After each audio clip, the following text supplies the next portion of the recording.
Today's lesson we will be resuming from chapter 11 verse number 29. Chapter 11 of the Bhagavad Gita is entitled Vishwarupa Darshana, and Arjuna is now describing the destructive nature. So Darshana means to worship. Worship what? Vishwarupa, the universal form of the Lord, which means seeing the entire universe as an appearance of the Lord. And how is this possible? It can only be possible when the devotee's mind is purified. So Lord Krishna purified Arjuna's mind. The word used was Divya Chakshu. Divya means divine, Chakshu means eyes, meaning to be granted divine eyes, which means all the impurities are removed from the mind. When the devotee's mind is pure, he or she sees the whole world as divine. He does not divide the world into good and bad. To him, everything is nothing but a manifestation of the Lord. So as Arjuna saw the wondrous nature of the Lord, he was pleased. But now he also saw that the Lord has the destructive nature. As you all know, Lord plays three roles in this creation: creation, preservation, dissolution.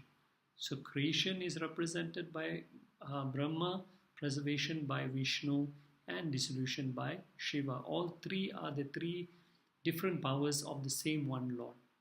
So Arjuna has been describing this destructive nature. Last week we saw some verses, and today we will proceed on with verse number 29. So again, the Lord uses an allegory to explain how the human beings, Arjuna is explaining that how the human beings are being met with their own destruction. So here in these verses, here he says, Yatha, just as Patanga here means moths, Samidra Vega, they are rushing with great speed, which means they are helpless. And where are they rushing? Vishanti, they enter into Pradiptam, into the glowing Ch11 fire. So these moths are helplessly rushing towards your, with rushing speed, they are entering your glowing, your flaming Nashaya, to be destroyed. So they are going into your mouth, which is flaming with fire, and they are being destroyed helplessly. They cannot dictate or control their time of destruction. So just like moths, when they see a blazing flame, they just rush towards it and they get destroyed helplessly without any control. They invite their own destruction. So he says, Tatha eva, in the same way, all the loka, all the creatures without any exception, api, also Samidra Vega, also they are rushing helplessly beyond their control. Vishanti Tava Vaktrani, Vishanti, they enter Tava, your Vaktrani, your mouth, Nashaya, to be destroyed. So in the same way that the moths are also without any control, without any sense of what we call their own control, they are rushing towards the destruction. In the same way, these warriors also, in great speed, helplessly, without any control, they are also rushing towards their own destruction also. So now we contrast the two examples given by Arjuna in verse 28 and 29. We can see two examples. To explain the concept of death, we can see the two different types of deaths here. In 29, Arjuna uses the example of the rivers flowing into the ocean to indicate all those who die must go back to their source of origin.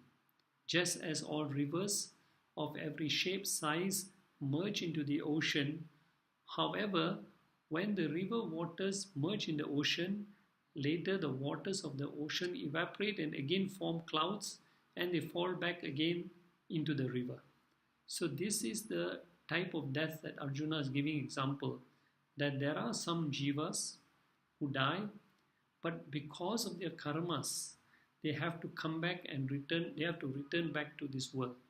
So just like the waters of the river go into the ocean, evaporate into the cloud, come back again into the river, in the same way, some jivas, because of their karmas, they also go in and merge with you, but they have to come back because of their karmas. Now, in verse 29, Arjuna gave another example of the moths rushing to the death and being totally what we call extinguished by the fire. This indicates another type of death, symbolizes the death of those self-realized souls who upon death do not return to be born. Just as the moths merge into the flame, they get extinguished. In the same way, he says, some jivas, they merge with you and they don't come back into this world for another birth. So that brings us to verse 30. Now, in Vedanta, they describe 7 planes of consciousness. So there are different levels of consciousness. So depending at what level of consciousness we are when we die, it depends whether we come back or either we attain total, what we call total salvation. Okay. In the Gospel of Ramakrishna, Sri Ramakrishna spoke about 3 marks of a true devotee of a Lord. What are the 3 marks? 1, the mind of the devotee goes into ecstasy when he hears anything about God. So 3 marks of a true devotee of God. The first mark is the mind of the devotee goes into total ecstasy when he hears anything about God. He hears bhajans, he hears spiritual talks, the mind just goes into ecstasy. Second, the true devotee is able to easily absorb the teachings of the scriptures. So a true devotee never has problem. He has full faith. He listens with great attention and he is able to easily absorb the teachings. He has a thirst for the words of the scriptures and he can also put them into daily practice. And the third mark of a true devotee of the Lord is a true devotee of the Lord is a master of his senses, meaning he leads a disciplined life. He is in full control. He is not carried away by all the attractions of the world. So this is basically a movement of the consciousness of a devotee to reach the highest level. So Vedanta gives the 7 planes of consciousness. The first 3 planes are known as Mooladhara, Swadhisthana and Manipura. They are in the lower levels of the body. That means the consciousness is very low, where the organs of evacuation and generation and the navel are located. This is where the level of consciousness exists in the majority of people.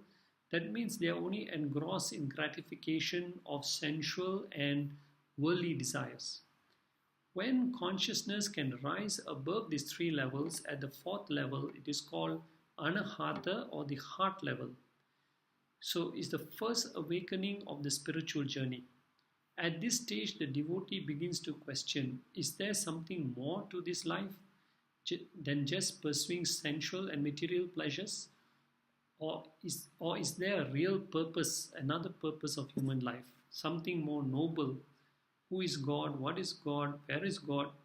When such noble thoughts enter the mind of the devotee, the search begins, and that's when the consciousness rises to the anahata or the heart level. When the mind rises to the 5th level known as Vishuddha or the throat level, the aspirant gets extreme delight and peace of mind when hearing anything about God. So, which is the 3 marks that Ramakrishna described, 3 marks of a devotee. And then comes the 6th plane, which is known as Ajna, which is in between the 2 eyebrows, commonly known as the 3rd eye. At this level of consciousness, the devotee can see God, see in inverted commas. And at the 7th level, which is the Sahasra Chakra, and which is at the crown of the head, the devotee becomes one with the Lord. So here in chapter 8 verse 13, if you go back and refer, Sri Krishna described the mind of such a devotee whose level of consciousness, chapter 8, verse 13, this devotee whose consciousness has reached such a level while living that he is already connected with his Sahasra Chakra. So at the time of death, this devotee merely he doesn't have to really concentrate his mind because his mind is already fixed on the Lord. So all he does is at the time of death, utter the Om mantra and he becomes one with the Lord. So now when Krishna blessed Arjuna with this Divya Chakshu or the third eye, he is basically removing the impurities from Arjuna's mind and raising his level of consciousness to connect and see the universal form of the Lord. But for everyone else, if we want to rise our level of consciousness to this level, we have to go through many, many years or lifetimes of sadhana. But Arjuna has been, the Lord has been graceful by granting Arjuna immediately this divine vision to experience, but it is going to be only for a short time, because later in the end of chapter 11, Arjuna himself will request Krishna to remove this, what we call this third eye away from him. So now Arjuna is witnessing the destructive nature of the Lord as we've seen, and he is describing what he's seeing. So let us go on to verse number 30 also. So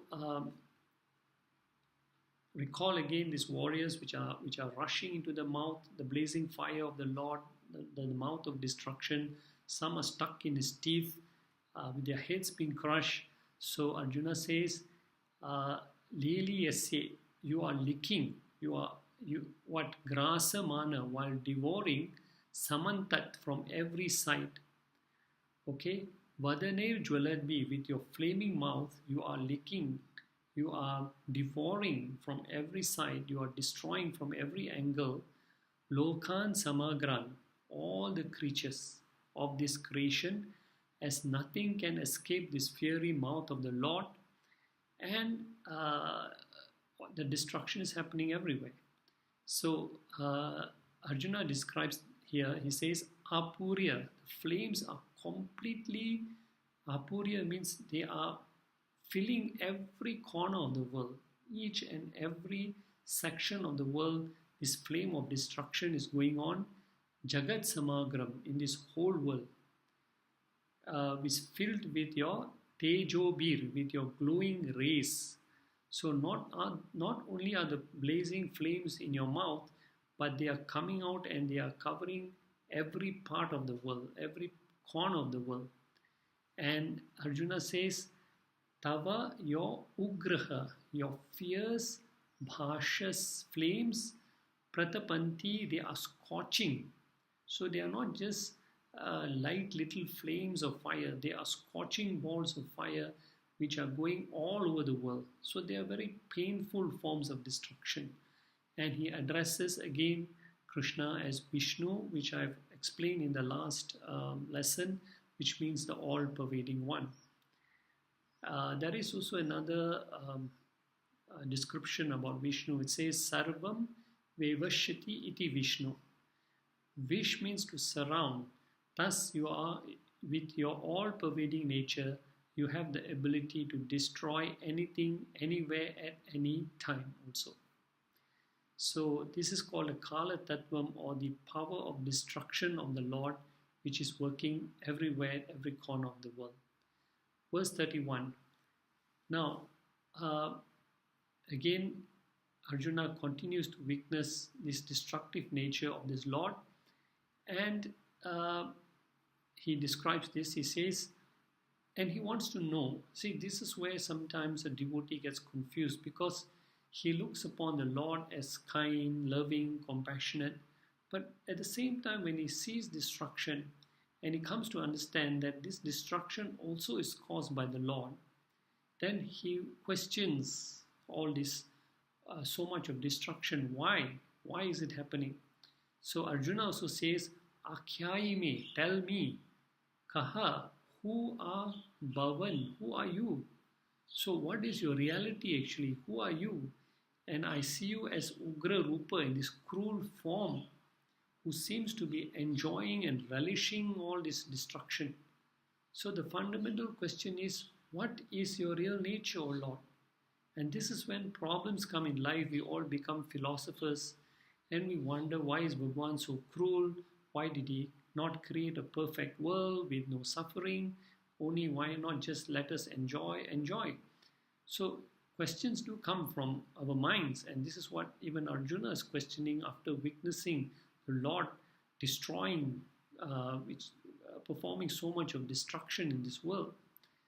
So he says now, he asks the Lord, who are you actually? Who are you in reality? What is this cruel form of yours all about?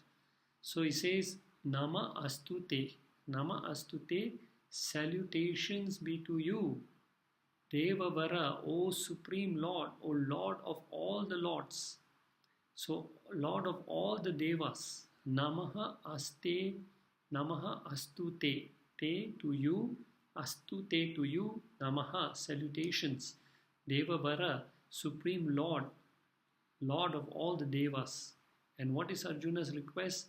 Prashida, may you be gracious. So, what is Arjuna going to request slowly? He's going to request the Lord to take away this fiery form, this destructive form, because Arjuna cannot understand, he cannot comprehend. He says he's going to make an appeal to the Lord to just go back and just show him his pleasant form. So he says, Ichhami, I desire, Vijnatum, to know thoroughly, Bhavantam, your reality. Who are you in reality? Which aspect does Arjuna want to know? Adyam, the cause, the source of this creation. Who is the unchanging eternal reality? And he says, Nahi, I do not prajanam, I do not know or really understand what is your pravritim, what is your function or purpose in this creation. So as I can see wondrous things here, at the same time I see destructive things here. So what is exactly your role in this creation? So now comes the second phase of Arjuna. The second phase of Arjuna's response is over. When Arjuna witnessed the Vishwarupa, he went through 3 stages of response. First was called Vishmaya. Vishmaya means wonderment, seeing all the wonderful, beautiful things in this creation. Second, when he saw the mouth of the Lord, he went through fear or bhayam, which was the mouth of the Lord, which was destroying everything. Now, before he goes into his third stage, Krishna is going to answer Arjuna's question. So verse 32 starts with Sri Bhagavan Vacha. The Lord now speaks to answer Arjuna's question. Okay. The 2 questions of Arjuna: who are you in reality? First question. Second question, what is your job function? Who are you in reality? What is your job function in this creation? So the first question he answers, he says to Arjuna, Asmi, I am Pravirda. From verse 32, the Lord answers, Ashmi, I am Pravirda. Pravirda means mighty Kala. I am mighty death. I am that aspect of destruction which is an integral part of the entire creation. Lord as the destroyer of all. So he says, I am what we call Kala, death, or aspect of destruction also. So here he identifies one aspect of who he is. Okay, so what we call this. Now, if we come to this in Vedanta, actually, we see there are 2 planes of reality, and one is called Vyavaharika Satyam, where there is duality. Okay, there is a separate duality. There is creation, there is dissolution, and there is Parama Artika Satyam, where there is only Brahman. That means there is no aspect of time or creation. So the difference between the 2 is that the former is temporary and the latter is permanent. So it depends which level of consciousness we are. If we are in the lower level of consciousness, then we see everything as victory, defeat, profit, loss, creation, destruction. But when we come to the higher level, then we only see as one eternal reality also. So there are two levels of what we call reality, which we have to understand also. So now, so here Krishna is talking about his destructive nature, Kala Asmi, which has a twofold function, okay, which has creation and which has destruction. So Lord having a twofold function, but here on the Mahabharata field, his function is to destroy. So the Lord says, Iha, right now, right here, Sayakrit is my destructive principle, Loka, in this world. So this is my nature right now, this is my job function. Right now on this Mahabharata field, I am playing the role of destruction on the battlefield. And Pravrita means I have activated my role as a destroyer. As millions of warriors are going to meet their destruction, Sama Arthum, by devouring or eating away. So I am doing this role of a destroyer in a mass scale. So just like when we have natural disasters like cyclone, earthquakes, tsunamis, destruction happens on a mass scale. So this is what Lord says now. This is his role on the battlefield. So now Arjuna, I'm sure there must be some thoughts coming into Arjuna's mind. How can all this happen? Lord, you say you are destroying, but what if I choose to run away? If I choose not to shoot any arrows, not to kill anybody, then will the death of all these warriors still happen? So Krishna says here, he's going to say, even without your actions, without your participating in this war, this destruction of these warriors will happen, with or without you. So Krishna says, he says, Sarve, all these warriors, Bhishma, Drona, Karna, all these warriors, na bhavishyanti, they will all cease to exist. They will all cease to exist. Yodha, warriors, ye avashtita, ye who are avashtita, who are arrayed, pratyanikeshu, in the opposing armies. That means all the warriors on both sides of the armies, whether they're Kauravas or Pandavas, in mass volumes or mass scale, those who are arrayed on both sides, confronting each other, all have to die, except the 10 who survived this whole Mahabharata battle. On the Pandava side, those who survived were Satyaki, Yuyutsu, who was the only son of Dhritarashtra who survived the war, and later was crowned king of Indraprastha, the 5 Pandava brothers, and Lord Krishna. So these were the people who were surviving on the Pandava side. On the Kaurava side, it was Kritavarma, Kripacharya, who is the guru of both the Pandavas and the Kauravas, and Ashwathama, who is the son of Dronacharya. So although the Pandavas stood for Dharma and the Kauravas stood for Adharma, it is Dharma Adharma Yuddham. However, even people from both sides will perish. Why? Because when their prarabdha karma is over, it is time for them to go. So the Lord is telling Arjuna, don't think that if you do not fight these people, they will not be killed. So Lord says that this is his role on the battlefield. Now we come to verse 33. And in verse 33, the Lord tells Arjuna, whether or not you get involved in battle, the time has come for these warriors to perish. However, if you choose to fight in this war, you will get victory. You will get name and fame for fighting to uphold Dharma. The Lord will not get any name and fame. People will say Arjuna fought for an established Dharma. But if you run away, anyhow these warriors are going to die. They will be destroyed in one way or the other as their time has come. But the outcome for your running away, you will get a bad name. People will say Arjuna abandoned his duty and ran away like a coward. On top of that, you will incur papam because as a Kshatriya, as a warrior, you have relinquished your duty for which you will go to Narakaloka. So, which is now better for Arjuna? It's better that he fight in the war.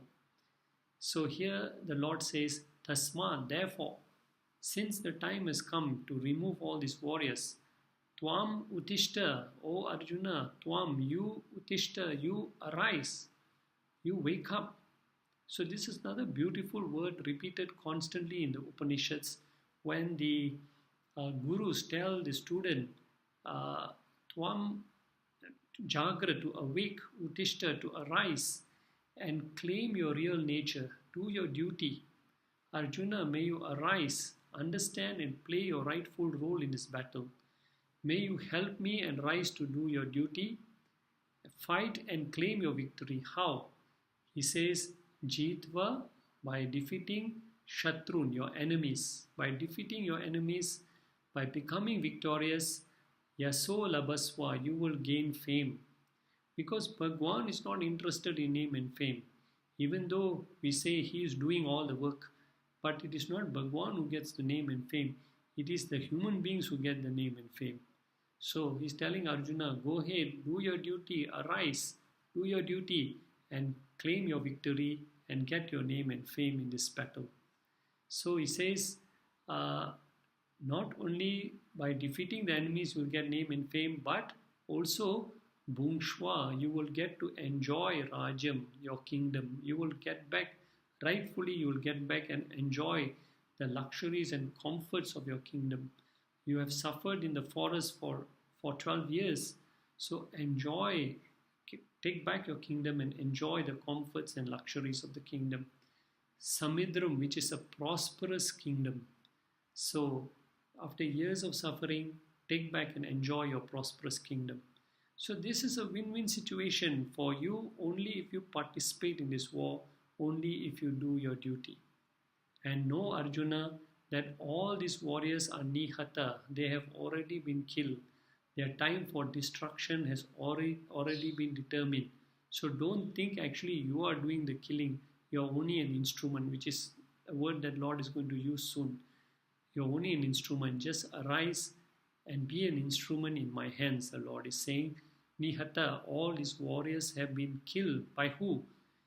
The Lord says, Maya Eva, by me. Because I am Kala, the death principle on this battlefield. And why have I already, determined the end of these warriors? Because their prarabdha karma is over. So, which means they are definitely going to be destroyed. So, Purvam Eva, even before you have started to discharge your arrows, the warriors who are going to die have already been predetermined. So, this is what Krishna is trying to impress upon Krishna is trying to impress upon to Arjuna. And now there comes the most beautiful line in this Gita, and we can remember this line in every action that we discharge. Very beautiful line in this verse here. Krishna is telling Arjuna, Savya Sachin. The Lord addresses Arjuna as Savya Sachin, which means left-handed warrior. He says Savya Sachin. Savya means left. Sachitu means one who practices to shoot from the left hand. So Savya means left hand. Sachitu means one who practices to shoot from the left hand. Savya Sachin, which is another name for Arjuna, because he could shoot the bow and arrow also from his left hand. So he was equally on target if he shot from his right hand, and equally on target if he shot from his left hand. Now comes a beautiful word. He tells Arjuna, Bhava, may you become Nimitta Matram, an instrument in my hands. It's a beautiful line for all of us to remember. Every devotee of the Lord. Never think of us as the doer. I am doing this. I've done so much of greatness, so many great things. Just the Lord says, Bhava, may you become Nimitta Matram, become an instrument in my hands. Do your duty. Do not have any fear or worry or ego in your actions. Just be an instrument in the hands of the Lord. Just like the bow and arrow is an instrument in your hands, the bow and arrow does not have any ego, that I shot all the arrows that helped to win the war. This must be the attitude of a devotee. Oh Lord, I'm doing my duty and responsibilities by being an instrument in your hands. So the outcome of the battle, who dies, who lives, is not determined by me. I am not tainted as long as I'm discharging all my duties with the right attitude by surrendering to the Lord as an instrument in His hands. As long as you walk the path of Dharma, Dharma has to support your actions. Nimitta matram bhava. What a beautiful attitude to look upon all our actions. Just be an instrument in the hands of the Lord. Take out the ego out of all your actions, whatever work you're doing. So now there must be one very important point which I will discuss in the next video, that when we say everything is determined by the Lord, which is called destiny, it looks as though human beings have no choice. But scriptures say everything in our life is predetermined, already written in your palm. Even God cannot change the destiny. So question is, if God cannot change my destiny, how can I change my destiny? Right? So now that gives an excuse to fatalist people who says, what can I do? Everything is destiny, everything is predetermined. Bhagwan is the doer, he determines and does everything. We can't do anything. So does a human being have free will or doesn't have free will? So this is something we have to think about deeply, and we will try to understand this question of free will and destiny. What is the difference and who is actually doing all this action? We will discuss this in detail in the next video. Hari Om Tat Sat.